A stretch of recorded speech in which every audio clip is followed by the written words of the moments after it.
ये बताइए प्रेम जी, आप मेरे को इतना प्यार करते हो, आपका मम्मी पापा क्या मेरे को स्वीकार करेंगे क्या?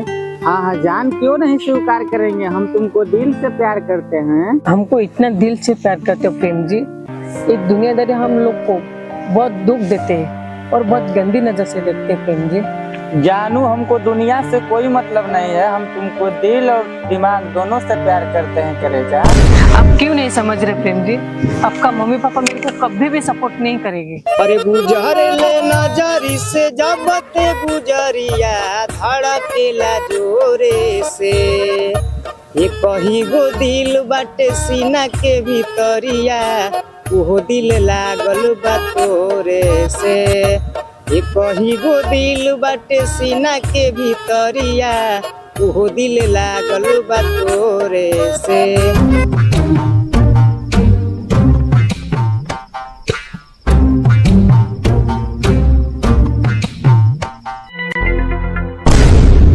और बताइए प्रेम जी, आपका घर में और कौन कौन है? पापा है, भैया है, मम्मी है। पर साला सब कोई लड़की या भौजाई से प्यार करेला, तो तू किन्नर संग चपकल वाले। देख मर्जेंसिया, हमारा के तू कुछ कह ले, लेकिन भाई हमार करेजा के कुछ मत कह, न तो साले जान से मार दे। जाने दीजिए प्रेम जी, आपस में आप क्यों लड़ रहे? ये दुनियादारी हमको प्यार नहीं करते, तो आपका फैमिली मेरे को कैसा प्यार करेगा? जान, हमको फैमिली से नहीं मतलब है, हम तुमसे प्यार करते हैं, प्यार। जा सरनत एकदम बेशरम हो गई वाला। चलो घरे बाबू से खबर लिवा तनी। जो जो जो बाबू झाट खेत पटाव के फ्रेम पड़ल वाला। जाना तला प्रेम कैसन कुकरम काम कइले बा। का कुकुर वाला काम करता ना हो, कुकरम वाला काम करता। अरे तो बतावत कहने क्या करता रे? का बताई हो, बताहूं में तो लाज लगता है। साला बता तो मारा बेट झापड़। नहीं मनबो तो लो बता देतनी। तुहार लाडला बेटा जो बा, यस, उ छक्का से प्यार करता।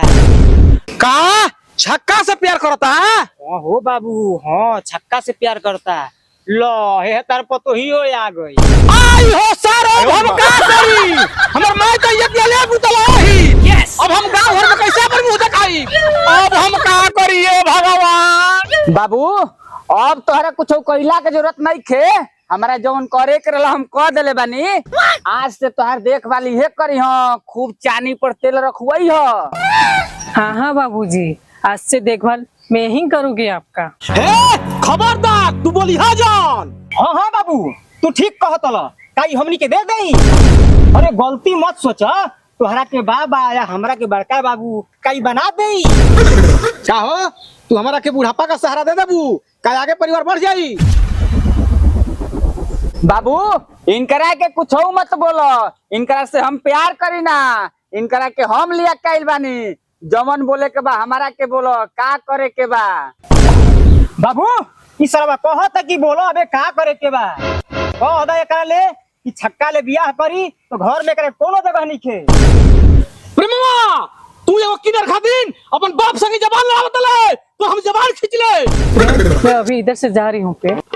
बाबू, तोहरा खातिर किन्नर नजर आवत होई। ये हमार जीवन साथी भी है, जीवन साथी। बाबू तू काहे नहीं कुछ बोलत हो?